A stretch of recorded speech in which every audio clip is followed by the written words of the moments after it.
Okay, so good afternoon, everyone.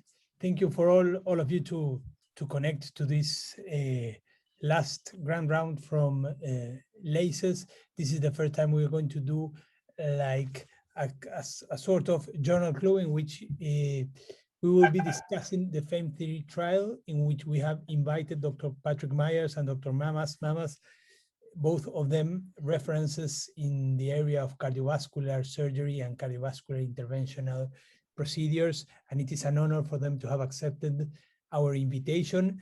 And Dr. Patrick Myers is Secretary General-elect from EACTS and is a staff surgeon from Lausanne, Switzerland, and Dr. Mamas is a professor of cardiology of Kiel University. So the dynamic that we have proposed is Mateo will be presenting. Mateo, you already know, he's a resident from Leipzig Heart Centrum, and he is part of the board of directors of LACES. So the idea is for LACES to, for Mateo to start presenting the FAME3 trial, and afterwards we will have a discussion triggered by questions. If any question, can do it directly aloud or just write it in the chat box and I can pop it to the discussant or to Mateo or to whoever wants to answer. So if it's okay with you, Mateo, let's just go ahead and start the presentation. Okay, thank you for your introduction, Victor. So let me click to the slides. So before I start, it will be good if everybody could mute their microphones so that there is no interference during the talk. So thank you for the invitation, and I'm very happy to be here with you. So I'm gonna present first the trial, the FAME3 trial, and then I will give the panelists the word to start the discussion. So the complete name of the FAME3 trial is the Fractional Flow Reserve Guided PCI as compared with coronary bypass surgery trial.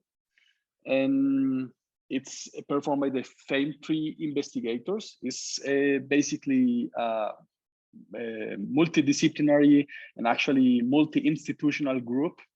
And it was led by the Stanford University and the cardiothoracic and cardiology departments of the Stanford University.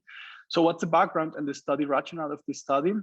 There are already several randomized control trials that showed that Cabbage is better than PCI in 3 vessels disease. This is nothing new, but there was still a lack of studies where newer generation stents were tested or analyzed. And there is also a lack of studies analyzing the impact or the influence of a fractional flow reserve measurement in these patients. So it is already known that the FFR guided PCI is superior to angiography guided PCI, but there is no comparison then if we see FFR guided PCI against Cabbage. So the objective of this study was basically to compare FFR guided PCI with new generation stents against Cabbage with respect to the incidence of major adverse cardiovascular and cerebrovascular events. So it was an investigator-initiated trial. This is important because it was not initiated by the industry or some other parts of the whole system. It was a randomized control trial, and it was again a multicentric effort, a multicentric study with a total of 48 centers who participated.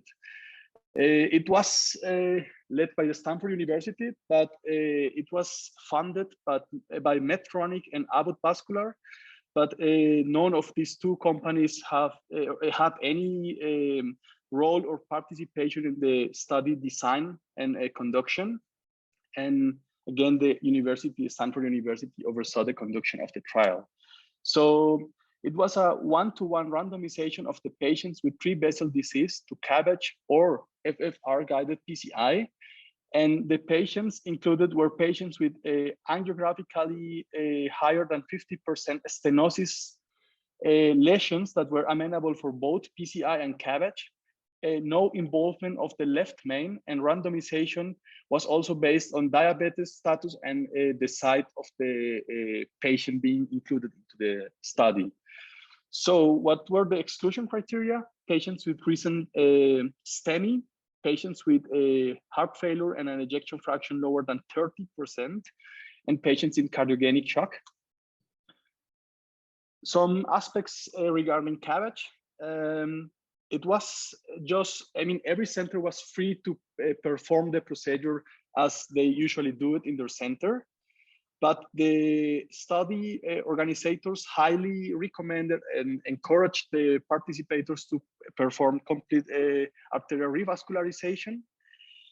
FFR was not mandatory for Cabbage, but if it was available for patients undergoing Cabbage, those patients were not excluded. So what about PCI? FFR was of course mandatory for PCI, and all patients with an FFR lower than 0.8 were treated with PCI. The patients were stented with newer generation stents with sotarolimuz releasing stents. And the post-PCI FFR was not mandatory, but was also highly encouraged. And intravascular imaging such as IBUS was also performed at the discretion of the treating physician and was not an exclusion criterion. So both of the groups, Cabbage and PCI, the patients got a guideline-directed optimal medical treatment and with aspirin and high-dose statins for both of them. And of course, PCI patients also had a double antiplatelet therapy for 6 months after the PCI. So the follow-up was at discharge, 1 month after the procedure, 6 months after the procedure, and 12 months after the procedure. So what were the endpoints? The primary endpoint was a composite outcome of major adverse cardiovascular and cerebrovascular events within 1 year. And the composite outcome was then a combination of any of the following: death from any cause, myocardial infarction, repeat revascularization, and stroke. And there was an independent clinical events committee who was in charge of adjudicating the events in a blended fashion. So what was the definition of myocardial infarction? Because this is one of the elements of the composite outcome. There were 2 different types of myocardial infarction: the procedural myocardial infarction and the spontaneous myocardial infarction. So procedural MI was defined according to the type 5 definition. Sorry, are you seeing my screen right now? Yes, perfect. Oh yeah, sorry. I thought it was interrupted for a second. Okay, so coming back to the definition for procedural MI, it was according to the type 5 MI definition, according to the 3rd and 4th universal definition for type 5 MI, which is an increase of troponines more than 10 times the normal levels, or an increase of 20% within 72 postoperative hours or post-procedural hours. Sorry, if somebody has the microphone unmuted, I just kindly ask to mute the microphone because it otherwise interferes in the, or maybe the Victor, you can mute the microphones. So again, troponin increased 10 times over the normal levels, or an increase more than 20% of the baseline level of these patients within 72 hours post the procedure, and at least one of the following: a new left bundle branch block, new Q waves, angiography documentation of a graft dysfunction or a native vessel dysfunction, new loss of viable myocardium, and new wall motion abnormality. So the definition for spontaneous MI was a troponin increase or decrease with at least one value above the 99th percentile of the upper limit, and at least one of the following symptoms of ischemia, ECG changes, new loss of viable myocardium, and new wall motion abnormalities. So the statistical analysis, some words to this. It was an intention to treat study, or based on the intention to treat principle. And a total of 1,500 patients were recruited. A total of 1,290 patients were required to reach a power level of 90%. So the recruited patients were above this minimum level to reach this power. It was a non-inferiority analysis, and this is an important aspect of the trial. And the definition of non-inferiority is a confidence, an upper boundary of the 95% confidence interval for the hazard ratio of 1.65, and they were expecting less than 10% of the primary outcome or MACE to occur. However, this is also important to mention that they changed the definition during the trial. The initial definition was an upper boundary of the 95% confidence interval for the hazard ratio of 1.45 and an expected incidence rate of the primary outcome of less than 12%. And they changed this definition during the study because there were some publications where the results basically were better than previously published results. And that's why the committee decided to change these definitions. So they have, or they present cumulative incidence curves for the primary outcomes, and they also perform a Cox regression adjusted to diabetes mellitus to also as part of the analysis. And there was a comparison of the primary and the safety endpoints with the chi-square and Fisher's exact text. And afterwards, they also did a post-hoc sensitivity analysis with a different myocardial infarction definition, namely the SKY definition for periprocedural myocardial infarction. So they not only analyzed the definition that I mentioned before, they also reanalyzed the outcomes based on this SKY definition. So there was also a subgroup analysis with the Cox regression model, and they analyzed age, they analyzed sex, diabetes, acute coronary syndrome, left ventricular ejection fraction, previous PCI, and the syntax score. So now we come to the results. So as you see, we have two groups, PCI and Cabbage, with a total of 757 patients in the PCI group and a total of 743 patients in the Cabbage group. The mean age was similar in both groups, with a mean age of 65 years. Also important, we have more or less a similar distribution of patients with diabetes in both groups. Also a similar distribution of smokers in both groups. And the patients presenting an ejection fraction lower than 50% were also more or less equally distributed in both groups. And yeah, I forgot this. This is also the rate of acute non-STEMI patients with acute coronary syndrome who were included into the study, and they were around 40% and also more or less equally distributed in both groups. So this table shows the angiographic and procedural characteristics. The mean number of lesions was similar in both groups, 4 in every one of the groups. So we see here at least one chronic occlusion. Patients with at least one chronic occlusion was 20% in the PCI group and 23% in the Cabbage group.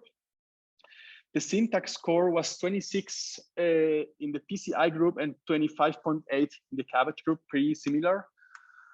And we see how the distribution according to the syntax risk category was also quite similar, actually not a big difference. And actually the normal more or less distribution as presented in some other trials. So the number of stents for the PCI group was 3.7, the mean number of stents.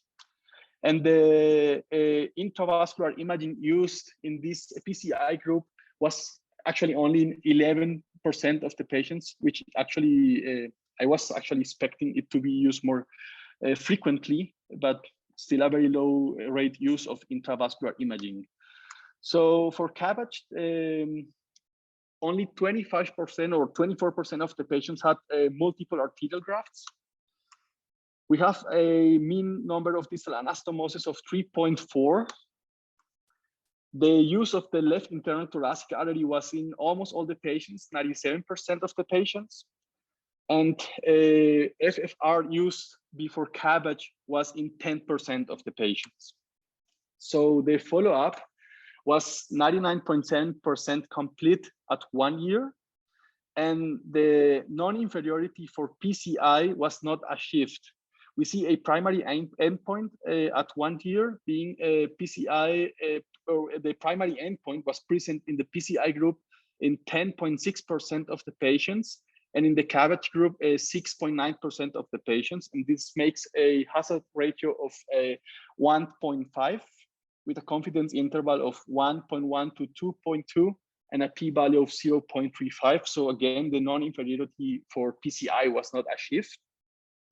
And also an important thing is that there was not a difference in the medical therapy between groups, except of the mentioned double antiplatelet therapy in the PCI group, but this was part of the methodology. So both patients were actually ideally medically treated. So here we see the 1 year follow-up and the comparison of the PCI and the Cabbage groups.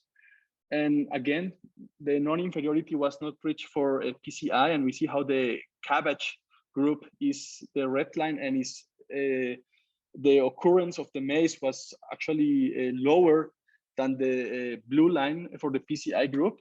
And interestingly, I think that's interesting, we see how the first more or less 30 days, the first month, there is not a big difference in the MACE outcomes in both groups. The lines are basically over another, they overlap. And this is actually, it was a surprise for me because I was expecting Cabbage to be to have higher MACE in the initial month at least. So other endpoints at 1 year. Again, this is the primary endpoint, the composite outcome. This was already mentioned. And we see here the secondary endpoints, which were each of the components of the composite outcome for the primary outcome. So we see actually no difference in any of these components if we analyze them separately from the composite outcome as a composite outcome. And they also presented some safety endpoints as mentioned before. And we see how patients with a Cabbage had some more bleeding, actually significant, statistically significant more bleeding, but this is clear. This is actually expected for surgical patients. Patients undergoing Cabbage also had significantly higher rates of acute kidney injury. Patients undergoing surgery also had a higher rate of atrial fibrillation or postoperative arrhythmias. And also importantly, the rehospitalization within 30 days was significantly higher for Cabbage. Now, this is the subgroup analysis. And I actually have to thank Mamas because he told me this information. It was not actually available in the study itself, but I cannot see the P or the P values for this subgroup analysis are not available in the published article. And actually none of the P values for this subgroup analysis was significant. It was only significant for the syntax score. So we see how, for example, H was compared and there was not a P significance, but still a trend towards better outcomes with Cabbage in patients younger than 65 years. We also see how patients with diabetes, even without statistical significance, there is at least a confidence interval that shows a trend towards improved outcomes for Cabbage patients. Previous PCI, patients with previous PCI also had a trend towards improved outcomes with Cabbage, but again, without a statistically significant p-value.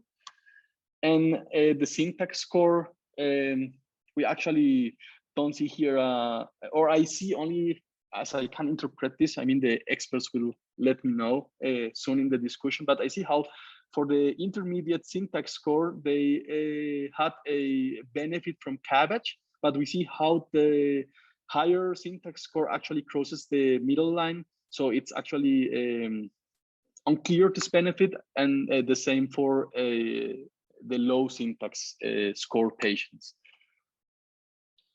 So the post hoc sensitivity analysis for peri-procedural MI with the SCAI definition.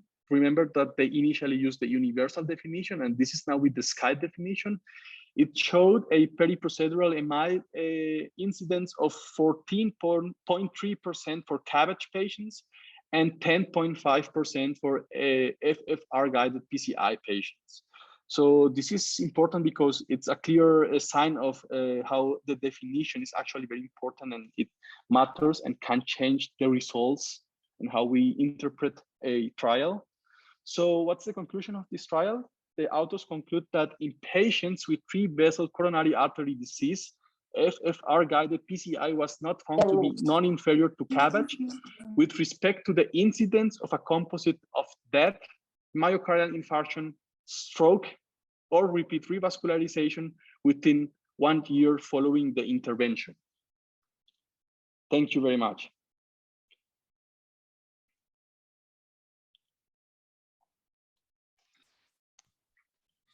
Thank you, Mateo. Thank you very much.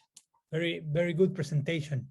Very clear, and I think you just grasped the most important issues in order to start our discussion. So the idea is to finish our round after 1 hour. So we'll just go ahead and start I have a couple of questions in order just to kick off this discussion. And one of the first issues that got into my attention that Mateo didn't raise when he started this presentation, and maybe I'm wrong, but the principal investigators of the trial. So this is a interventional and surgical trial in which you have 3 principal investigators. 2 of them are cardiologists, and 1 of them is the inventor of the technology, right? So I would like to, this is quite strange nowadays in this type of trials, right? So what do you think of this type of organization or chairmanship of this type of trials in which you do not have an equal representation of both specialties? Patrick? I think that's a very important point. It highlights again that as surgeons, we need to be involved in leading these trials. I mean, this is a wonderful group of investigators. They've been working on the FAME, FAME2, FAME3, and have really pushed FFR quite far. But you're absolutely right that we all have our own biases, and us as surgeons are going to be biased towards surgery. Reciprocally, in a way, our interventional cardiology colleagues will most likely be biased towards interventional cardiology. And so I think having an equal representation with experts leading these trials, both from the surgical and interventional side, is really absolutely necessary. And now among the authors, there are more surgeons and some of our colleagues from Europe who are heavily involved. But indeed, I think the co-PIs, there should be more balance there. Thank you, Patrick. Mamas, do you have anything to add? Yeah, I mean, I guess, from my perspective, I don't think there's going to be a major issue of bias here, but I think it's important for buy-in. We have this trial will impact on the community of cardiologists, but also the community of surgeons. And I think for buy-in amongst the surgical community, it's important to have representation. So, I mean, I know Bill Fearon, he's a man of integrity. There is no issue here, but I think to make this more applicable and greater buy-in, you need better representation of surgeons. I'm going to take your last comment. And you mentioned that this trial is going to have a huge impact on cardiological therapeutic and cardiological treatment. So this was one of the issues that I wanted to talk along with you, with both of you. What's the external validity of this trial, considering the population involved? These are mainly low-risk patients, right? These are young patients mainly intermediate low risk, low syntax patients. There has been a lot of discussion in considering the low use of IBUs in these patients. So therefore, some people say that these results are not applicable to whom really use FFFR using IBUs. So what's your opinion on this, Mamas? Do you think this trial, even considering those limitations, still has a huge external validity and impact on future guidelines? I mean, look, I think that when reporting trials, it's really important to present how many patients were screened. I think it's really important to present how many patients were excluded, because that tells you how representative the cohort that you're studying is of the wider population sample. So this information's not there. So that's one of my big questions. Certainly, this is a relatively young population. I would say, I wouldn't agree that it was a low-risk population. Let's not forget that 1 in 5 patients have a high syntax score. So by definition, these are high-risk patients. I think that, we can discuss the intricacies of the trial and, the interpretation. I have a lot of questions, but certainly from my perspective, it's a well-conducted trial. I think that this trial should enter guidelines. I mean, my practice prior to this trial was I used to pressure wire patients with triple vessel disease. If the LAD was not significant, I would say, well, this is no longer functionally significant triple vessel disease. There is no point in having the discussion around surgical revascularization. It's a single or 2 vessel disease. I think this trial now says that that's the wrong approach to do. I think it's an important trial. And considering, maybe this is a question for both of you, in the era of post-ischemia trial, do you think this trial should have another optimal medical treatment arm? Is it valid to hold this type of trial in which almost, I think, more than 50% of cases were stable patients, were not patients with a non-ST myocardial infarction? These were, I don't know if exactly the same, but mostly ischemia type patients. So wouldn't this type of trials not be valid methodologically or ethically, let's say, nowadays to be put forward? Patrick, what do you think? I agree that the paradigm of treating coronary artery disease, stable coronary artery disease, has changed quite a bit since ischemia. And these patients would likely have to go through a trial of OMT first and prove that they have failed it. Now, we do have quite a bit of evidence that in advanced 3-vessel disease, we do have a mortality benefit and prevention of spontaneous MI over time with revascularization. So that's a tough question that I don't think we can answer, and particularly with surgical revascularization. As you yourself have said quite a bit, Victor, there were just 24% of the revascularized patients in ischemia who received Cabbage. So do those results apply truly to the Cabbage patients? I think that's still waiting for the subgroup analyses, even if they're no doubt underpowered. And let's not forget that 40% of this cohort were acute coronary syndrome, and I don't think anyone would want to medically manage ACS patients. I mean, the other thing to say is from a PCI perspective, we know that certainly in the 5-year outcomes in FAME2, there is a reduction in spontaneous MI associated with the pressure wire arm compared to the medically managed arm. So, I think that I would feel uncomfortable in symptomatic patients with triple vessel disease, randomizing them to medical management. I think these patients are probably best served with a revascularization of some form. But so Mamas, maybe so you're not going in the same direction as the ischemia trial then? Well, these are different patients, aren't they? I mean, I guess we've got to look at for the ischemia trial, you had to have evidence of ischemia. I don't know what percentage of these patients had evidence of functional significant ischemia. So yeah, I mean, it's difficult to say. I think according to his presentation, I think it were 40 or 45% of those patients, I think, Those were the, but I think it was very interesting and controversial to add into this issue a third arm of only optimal medical treatment considering the ischemia trial. But going back to the pre-specified endpoint and pre-specified margin, we already know that this margin has changed. Maybe Mamas can add something about it, and if it was correct or not, and how methodologically valid is it to change the margin midway through the trial.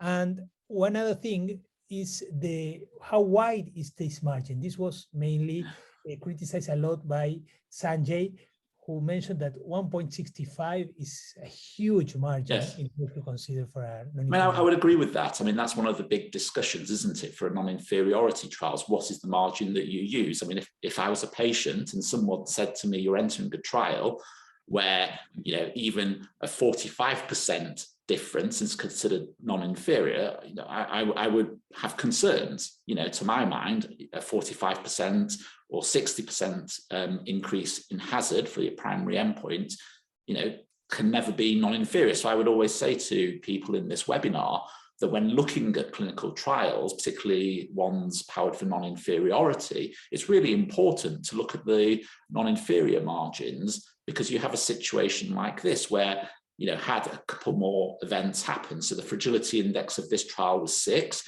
had 6 less events happened, it would have probably been non-inferior. You know, would it really be non-inferior from a clinical perspective? I'm not sure.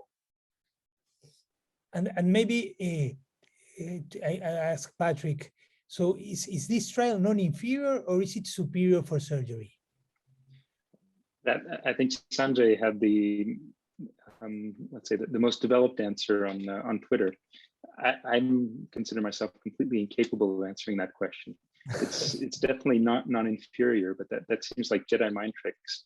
I mean, just looking at that, coming back to the non-inferiority margin, if you look at the Excel trial, the actual data, the FAME3 investigators said that looking at the event rates from BEST, Excel, Noble trials, they figured that their non-inferiority margin was much too tight, starting off with at 1.45 and increased it to 1.65.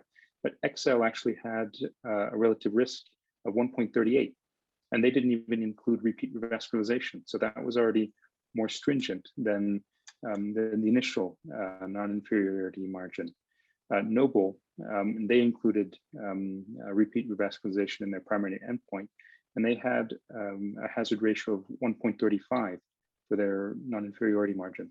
So you really have to wonder how do we come up with these numbers, and should we find some way of standardizing these to because it seems like a lot of the discussion around these trials is non-inferiority trials focuses on, well, is it truly non-inferior or not? What's the clinical relevance? And I agree completely with Mamas and his comment of saying, if you're going into a trial where you say that there's a 45% chance that it's inferior, that you'll still consider it non-inferior, I think I would have questions about that as a study subject. Thank you, Patrick. And Mateo, yes, you have a question. Yeah, I do have 2 questions. One is for you, Victor. Actually, remember your talk in the EACTS meeting this year about left main revascularization and 3-vessel disease. And I remember you, I mean, please correct me if I misinterpret this key message of your talk, but basically you told us that we cannot separate actually 3-vessel disease from left main disease. It's difficult to really separate it in real life. So the question is, do you think, any of you think that this will change the, let's say, benefit of Cabbage or the results of this trial if we will include also, if the authors will have include left main patients? This is one question. And the other question is for Mamas regarding the subgroup analysis. As I mentioned, and you told me that the p-values were not significant except of the syntax score, but we see how some of the other aspects where they might show a benefit, but there is not a significant p-value. Do you think this could change if we have long-term follow-up. I mean, the authors are going to report their long-term follow-up in some years. So do you think this will change, or this could change? So, I mean, I think so P for interaction was negative for all subgroups apart from the syntax subgroup. Now, the really important point to mention is that the primary endpoint was neutral. And so you can't really read too much into secondary endpoints. That would be incorrect. And so at best, you can use them as hypothesis generation. You shouldn't, take bits that you think may be significant or not significant and change your practice based on that. Absolutely, though, over time, it may change. So, for example, if we go back to the original syntax trial, there was a significant P for interaction by sex at 5 years. If you followed the data up to 10 years, that disappeared. So yes, it's entirely possible that this may change. But again, this must be borne in mind that it's a negative primary outcome, and therefore the secondary outcomes can only be hypothesis generating. They should not be used, for modifying your practice or making guidelines.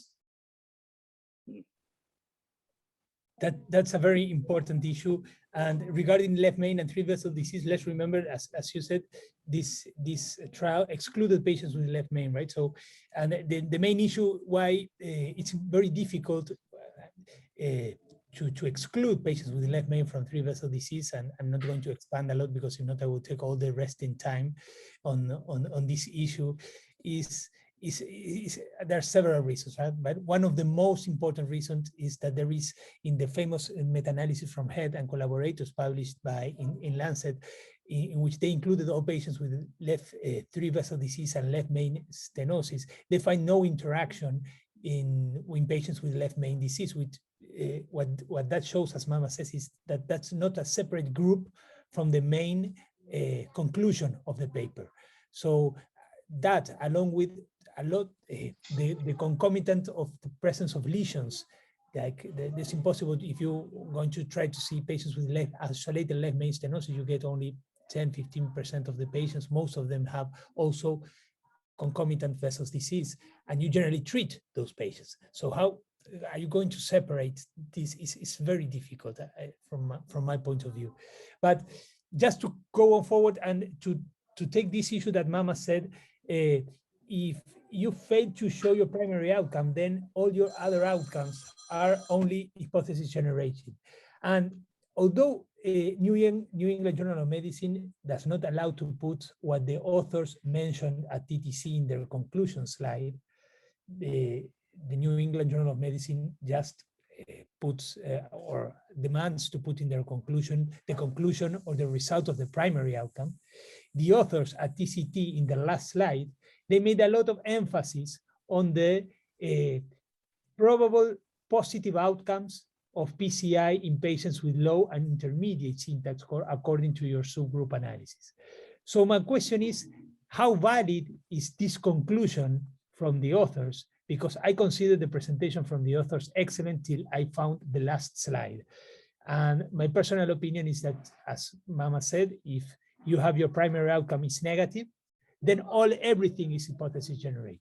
Just like the syntax score, the syntax trial was negative. Therefore, the left main cohort is just hypothesis generated. So what do you think of, therefore, making any conclusions regarding the outcomes in the intermediate and low syntax score in this trial favoring PCI in those patients? Well, I think so the first thing to say is that it was only in the low syntax score that they showed that the effect size was on the left-hand side of the point of unity. The intermediate and the high score was a clear benefit for surgery. I would say, though, it's hypothesis generating. So I don't think that one can take away that you should be doing PCI with pressure wire in these sorts of patients in the low syntax score groups just on the basis of this trial. But let's not forget that this is using the pressure wire to guide your therapy. This doesn't, of course, obviate the findings of the original syntax trial in the low syntax score patients. And I think we can certainly discuss, some of the issues around using pressure wire. to guide your treatment strategy in these sorts of patients, particularly in the context of acute coronary syndrome. So if I was to say to you, in primary PCI, you often find, once you've done thrombectomy or you've ballooned, that the lesions are non-obstructive. If you did a pressure wire, does that mean that you leave them alone? Of course not, you stent them. And this is the problem that we face, that you have patients with an acute coronary syndrome, where if you do an OCT, you'll see a horrible plaque rupture. Now, the MLA may be such that if you do a pressure wire, it's negative. In this trial, those lesions were deferred. And the really interesting point about this study, if you look at the MI rates, the spontaneous MI rates, they were 5 times greater than in the Syntax 2 study published in the European Heart Journal, even though the cohort was very similar. So that tells you something around what's happening, and whether doing pressure wire in acute situations is necessarily the right thing to do. That would kind of confirm or give more data to go along with the future trial, which was also comparing FFR-guided PCI versus OMT in different settings. And there, just the fact of deferring to OMT ended up having a lot more events and an impact on survival, I believe. But you probably know this trial in more detail than I would. It seems like we have quite a litany of negative trials on FFR. Ripcord 2, Future, Flower MI, and now FAME3. Well, I would say that they're different trials. So I think that yes, FFR is very useful in the setting of stable angina. I think in the setting of an acute coronary syndrome, I'm not sure that it's that useful. And we know, for example, from the Prospect studies, that in terms of predicting future events, this was a study where in patients with multivessel disease, where they fixed the target lesion, they did IVUS in the remaining vessels, and then they looked at predictors of future ACS events down the line. And actually, the lesions that had the highest risk of ACS were often mild lesions, but with thin cap fibroatheroma, large volume of plaque, and these are exactly the cases that wouldn't be detected with a pressure wire. So I think that we have to move away in ACS from thinking about, what the is for imaging. And I have one question regarding let ask me you, Mamas, and then I ask Patrick. You mentioned that you still think there's a role of FFR in patients with stable ischemic cardiac disease, and my question is the following: do you think that we still need more trials to define which patients do we need to do FFR? Like, for example, combining ischemia, pre-evaluation of ischemia, like it was done in ischemia, with like a similar trial of ischemia, but with FFR evaluation, FFR guiding angioplasty, in order to define the best treatment for the FFR? Yeah, I mean, I guess it's a tricky question to ask. I'm not sure. We know from the Ripcord trial, I was one of the investigators of the Ripcord trial with Nick Curzon, that adopting a pressure wire approach at the start of a case and pressure wiring everything and seeing, just treating the significant lesions is not different from an economic perspective to undertaking angiographic guided approach. But we know from other trials that FFR, so for example, the FAME trial, the deferred trial, that FFR is useful in guiding your management in cases where you've decided upon a PCI strategy. And these are two very different questions and two very different design of trials. So I think that FFR is incredibly useful in cases where you think that PCI is a good option in defining what's significant, what could be left alone. I think in ACS, though, I struggle to find what, in my practice, the role of FFR for ACS cases. I think imaging is much more useful. Patrick, what about FFR for Cabbage? Do you think there's any role of FFR to guide Cabbage? I can understand the bioplausibility, the plausibility or the interest of trying to make a simpler operation, only treating the lesions that we think are significant. I mean, we've seen, for example, using different conduits. When we started using radials a long time ago, they didn't have superb results. And then once we understood that we had to treat very significant stenoses to use a radial artery as a conduit. So those kind of things we learned. And so I like the idea of going into surgery knowing what are the most important lesions to treat. And that would be a great tool to have. Unfortunately, all of the data that I've seen so far on FFR and Cabbage, it really hasn't helped us. And going back to angiographic aspect seems to provide equivalent, if not better, results than FFR guided. Now, what I find very interesting from Mamas's comments is it's true that I faced the situation of the interventional cardiologist at my institution having a patient with triple vessel disease, FFRing each lesion. And then when they take them off the table, we discussed it in the heart team. And then the discussion is, well, okay, there's the LAD is not significant. We'll just stent the CX or the obtuse marginal and the PDA. And then when the LAD becomes significant, we'll consider a LIMA to LAD. This would tend to tell us that may not be the right approach. And I think that's where the significance of this data is for the most part.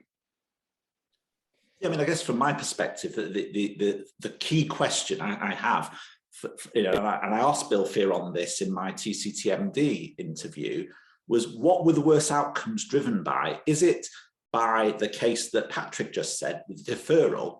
Is it in the case where you've deferred a lesion? Because let's not forget, in the PCI arm, 20% of the lesions, 25% of the lesions were not stented. Are the worst outcomes being driven by the lesions that aren't being stented, or are the worst outcomes being driven by truly triple vessel functionally significant disease? And that's two very different discussions. And I think, I'm really looking for, I think, he said that he was going to look at that and present it as a subgroup. And I think that's going to be, and again, this is a secondary outcome. So it's more hypothesis generating, but to me, that's a really, really important question.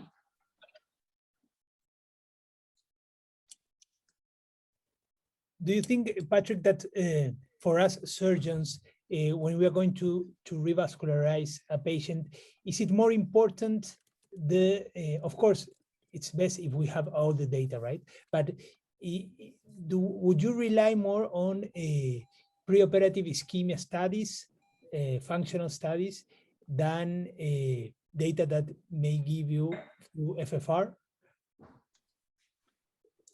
I would tend to do it, but I'm not exactly sure how evidence-based that is. Just let's say we have quite a bit of evidence that FFR and Cabbage, we don't have a good predictive model there. And so any other option that we're already using would be reasonable. But we all know different ischemia studies that are false negatives or don't orient us correctly. So unfortunately, I don't have an ideal answer to your question. I wish we did have that data. I mean, the other point is that, it's your point, Victor, at the very start when you said, how applicable is this data? Let's not forget that, women were completely, if you look at the prevalence of coronary artery disease in women, and how many women were recruited into this trial, I mean, less than 20% of the recruits were women. If you look at, race differences in races, 90% of the patients were Caucasian recruited to this trial, more than 90%. So one of my big points is, how relevant is this case to practice in Latin America, where you have completely different patients? The sorts of patients that you see are probably presenting younger, probably much higher prevalence of diabetes, much higher prevalence of dyslipidemia, probably more extensive coronary disease and probably worse cardiometabolic risk profile. And that's one of the challenges is, placing the results that we find here in the context of Latin America's local practice. I don't know. I mean, what's your view? That's an excellent comment, because that was when I started the external validity. I was mainly focusing on our context, Latin American, considering our members and our aim. And if we previously mentioned that 11% of 17%, no, 11% of intravascular imaging was low, I think that for Latin America, that is pretty high. As a matter of fact, the use of IVUS is extremely, it's very infrequent. It's not frequent, the use of that. So I think that adds another issue of limitation in its external validity for people who are the fervent adherents and supporters of this technology, right? And I can't obviously end this excellent grand round without popping up the issue of the myocardial infarction definition, right? So as a matter of fact, this is the first time, perhaps I'm wrong, but I'm not totally against, I am very supportive, but my definition that the author used is like a combination, right? Because it's not the universal definition of MI, but the authors decided to use a same level of cutoff point, which I think is quite okay. But at the same time, it underestimates the incidence of MI in PCI. But if they would have chosen the level of PCI times 5, they would overestimate the incidence of MI in Cabbage. So we are never happy with the definitions. But my interest, I was interested in knowing your opinion regarding the use of this definition. Do you think this definition of procedural MI should be the definition to be used in future trials? No. So, I mean, I personally have a big problem with using periprocedural MI as endpoints. I think it becomes slightly ridiculous in the setting of high sensitivity troponins. I mean, we have, some of the landmark PCI trials where at 30 days, or 3 days, periprocedural MI rates are 10, 15%. I mean, that's ridiculous. It's just that high sensitivity troponins are really commonly used. We have a paper in resubmission to one of the surgical journals. I don't know if any of you guys are the reviewers, with Nick Curzon, where we've randomly taken high sensitivity troponins in patients undergoing cardiac surgery. And again, huge percentage of patients are having periprocedural MI. So I personally don't think that periprocedural MI should be one of the endpoints. If you are going to use it as an endpoint, then I think we have to be much stricter than they were here and say that you use the type 4 definition of the universal definition for PCI, that is a 5-fold increase in troponins, and for Cabbage, the type 5, which is a 10-fold increase. I don't think it's appropriate that you say, well, we're going to use 10-fold for both arms. I mean, that's just sort of a slightly arbitrary outcome. But to my mind, that what's more relevant to patients is probably the spontaneous MIs down the line. So I would probably just focus on those. And, I don't personally agree with inclusion of periprocedural MIs, because I'm not sure how meaningful they are. Patrick? I agree completely. We don't have an ideal definition. And we currently have a task force working on definitions of periprocedural MI in cardiac surgery. Now that we have European consensus statement for the peri-interventional MI for PCI that was in the European Heart Journal last summer. But we don't have ideal definitions, and the simplest way to go is to avoid that in the primary endpoint. Now, what I find very interesting is that they used these definitions, but then they also did a sensitivity analysis using the SKY definitions. And for me, that's the way to go, is say, okay, here's the data. Okay, we're doing multiple comparisons. We're not adjusting for them. So we're introducing other statistical issues there, but all of the data is there, so we can have an idea of how robust or fragile the findings are. And I think that's the main points of contention that we've had with other trials. where all the data wasn't available even after multiple requests for it. So that really, I think the investigators all along the way, we may have issues with the methodology, but they've been very open about how and why they changed their non-inferiority margin, different definitions used. The one point of contention on methodology that I would like to come back to is that, and I think it comes back to your very first question, is shouldn't we have a more diverse leadership of these trials and more representative? Here we have a trial that's powered for a primary endpoint at 1 year in 3-vessel disease. I mean, all of the major trials have been powered for much longer outcomes. And ironically, so many of our colleagues from interventional cardiology, when ischemia came out, pointed out to increasing spontaneous MI with time and saying, well, even for ischemia, the follow-up was not long enough, and we need to follow these patients longer. So having a trial where we have a mile-wide non-inferiority margin at 1 year, I think all of the predictions were that the trial was designed to have a positive outcome at 1 year. We were surprised that it wasn't. But here, I think really we need to work on the design of these trials and that they represent our practice and what's important for our patients. Because 65-year-old low to intermediate risk patients undergoing Cabbage and PCI, we're looking at the long-term outcome. Otherwise, they would all be undergoing PCI. I mean, the other thing to add to Patrick's very good point is that we also have to look at how we do these procedures. And my concern is that, you know, both in the surgical arm and in the PCI arm, this was not state-of-the-art practice. 10%, you know, intravascular imaging is unbelievable from my practice. I mean, I do OCT in every single PCI that I do. We know that there are now 10, 12 randomized controlled trials showing superiority of intravascular imaging for PCI outcomes, reducing things like stent thrombosis by 80%, target lesion failure at 3 years by 50%.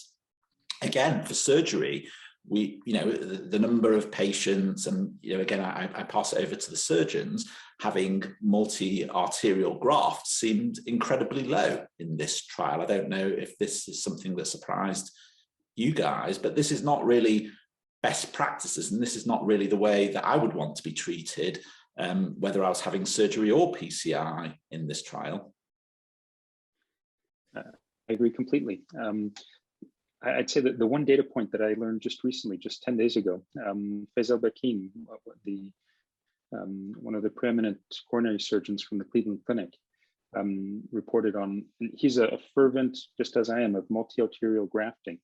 But the actual numbers at the Cleveland Clinic is currently they do only 34% multi-arterial grafting, just that they tailor it to the patient, to the targets, to the risk factors. And so even in a very high volume proponents of multi-arterial grafting, beta use is just over a third. So yes, I'm surprised that just 24% of the multiple arterial grafting in this FAME3 trial. And obviously there are improvements to be had there. I'd say both, even despite them not being optimal, the outcomes are really quite outstanding with stroke rates under 1% or close to 1%, which usually is the Achilles heel of the Cabbage arm. I was surprised how low that was. Well, I think it was Bill Fearden who said in your interview, trying to talk about the intravascular imaging aspect. Of course, one issue is the design was in an era where the data wasn't as clear as it is now. But on the other hand, if you look at the Syntax 2 cohort, which had, I believe, something like 90% intravascular imaging, their MACE rate is pretty much equivalent to the PCI arm of this trial. Of course, you can't, it's not as good as prospective randomized looking at that specific element, but it is somewhat reassuring regarding the results. Well, not really, because Syntax 2 trial was low risk. So the average Syntax score in that trial was 20 rather than 26. And the patients that were entered into this trial had to have equivalents on the Syntax 2 score at 4 years for Cabbage versus PCI. So I think it's the average age was similar, but I think in terms of risk profile, it probably is a slightly different cohort. So I would say when looking at the efficacy of intravascular imaging, you have to go to the randomized control trials that have assessed it, and there, you have a big effect size. Mamas, Patrick, Mateo, thank you very much for your time. It was an excellent discussion. I think I personally learned a lot. Thank you very much for all the other members who had time to connect. And considering it's late in the UK and even later in Switzerland, I hope you a good night. And if we don't see each other, Merry Christmas and a Happy New Year. And I hope we meet again next year. Thank you very much. Thank you. It's been a pleasure. Thank you. Thank you very much. A pleasure also.